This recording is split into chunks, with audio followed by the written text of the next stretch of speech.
你认为机场最重要的是什么？是候机楼？是跑道？还是那些每天起降的飞机？在全世界绝大多数的机场规划里，这些答案看起来都对，但在新加坡正在建设中的樟宜机场 T5，却把最重要也最核心的部分全都藏到了地下。未来，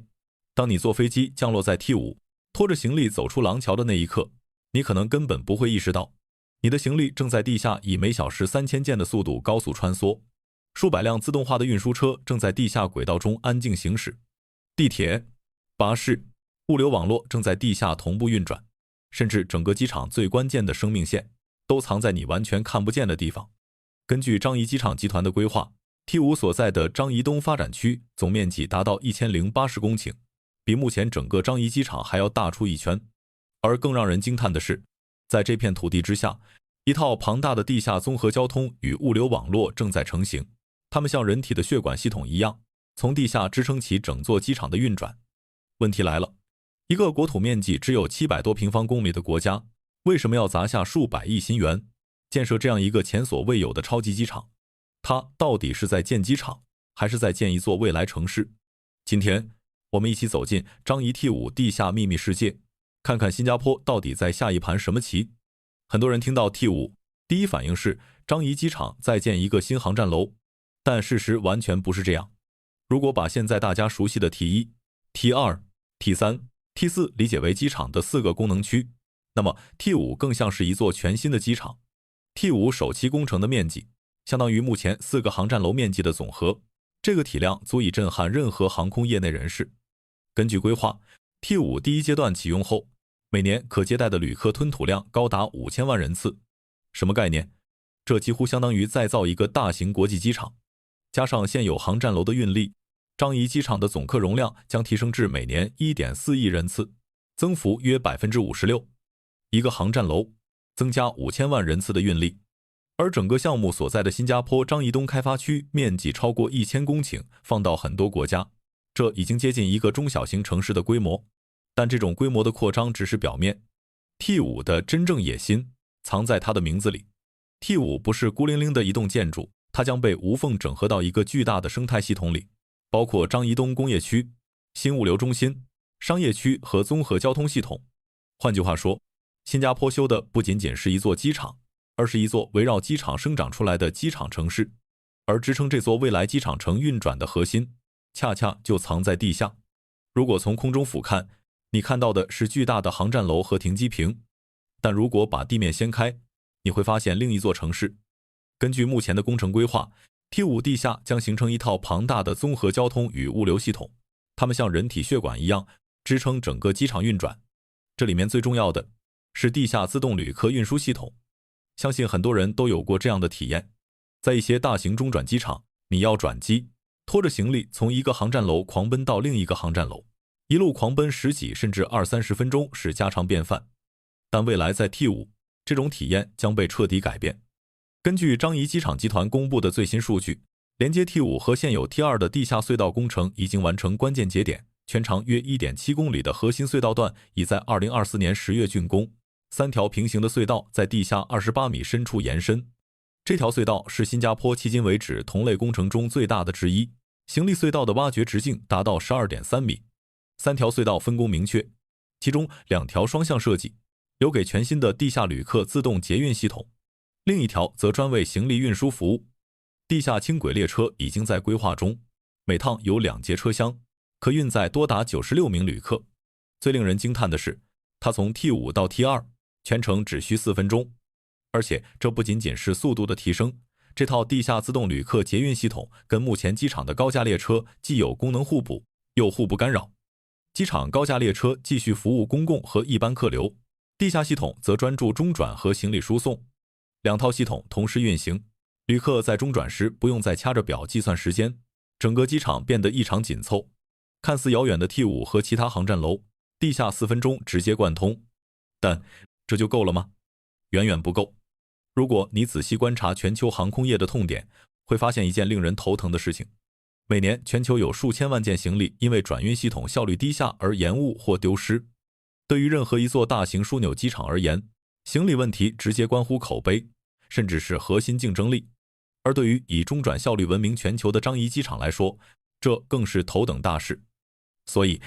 T5 最重要的升级之一，便是打造全新的地下行李自动化运输网络。未来，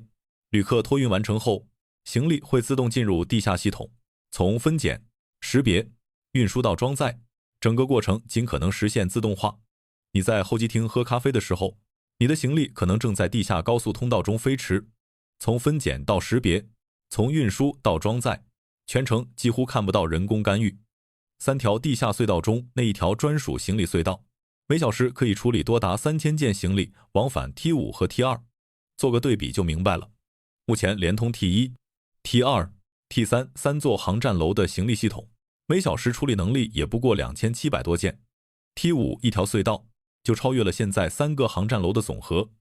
而且不仅是行李，机场运营所需的大量物资、餐饮供应、维修设备、物流配送，未来都可能更多的转移到地下。这意味着把看得见的混乱藏到地下，把看得见的空间留给旅客。这是很多未来机场共同的发展方向，而 T5 正试图把这种理念做到极致。但 T5 的故事里，还有远比地下隧道和行李运输更让人震撼的智慧。很多国家的机场建设逻辑是，先把航站楼建好，再慢慢考虑怎么让旅客进来。新加坡的逻辑却完全不同。T5 还没有开放，甚至还没建完，但通往 T5 的交通网络已经提前5年，甚至10年开始铺了。这种超前置入才是新加坡规划思维最可怕的地方。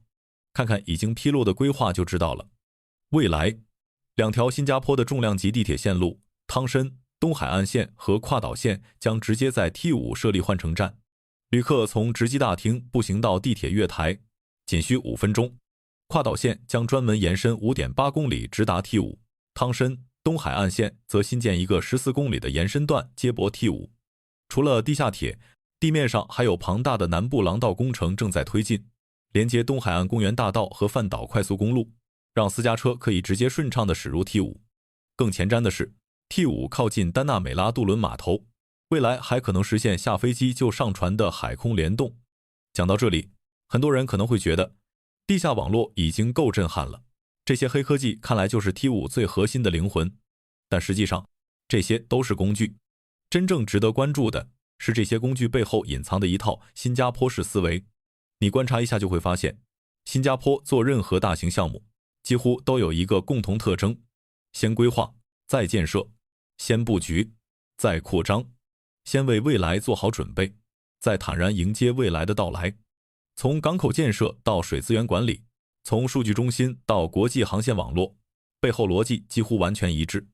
而 T5 其实就是这种思维模式的一个极致体现。它不是因为今天不够用了才扩建，而是因为它提前预判未来亚洲航空市场还会持续增长，全球中转枢纽之间的竞争会更加白热化。如果现在不开始准备，未来就不可能赢得机会。这个判断是有数据和行业共识支撑的。国际航空运输协会的理事长公开表示，东南亚航空业的增长步伐将是全球最快之一。新加坡发展 T5 正当其时。新加坡交通部也明确指出，随着亚太地区中产阶级不断扩大，航空旅行需求将持续增加。樟宜枢纽将帮助新加坡和整个区域抓住这波增长机遇。说到底， T5 本质上不是一个单纯的机场工程，而是一场关于未来30-40年的战略投资。如果把时间线拉得更长一点，你会发现过去几十年里新加坡最成功的一件事，就是把自己变成了连接世界的节点。港口连接海运，机场连接航空，金融连接资本，数据中心连接数字经济。 T5 正是这个宏大体系中的下一块关键拼图。它赌的是未来亚洲仍然是全球增长最快的区域之一，它赌的是航空网络仍然是支撑国际经济的最重要基础设施之一，它赌的是只要掌握了全球流动的枢纽节点，就能在未来的全球竞争中持续保持优势。所以当你把视角放大，你就能看明白，表面上看新加坡是在扩建机场，但更深层次上，它是在强化自己作为全球物流、信息流和资金流枢纽的核心位置。东南亚其他大型枢纽都在迅速扩建，香港、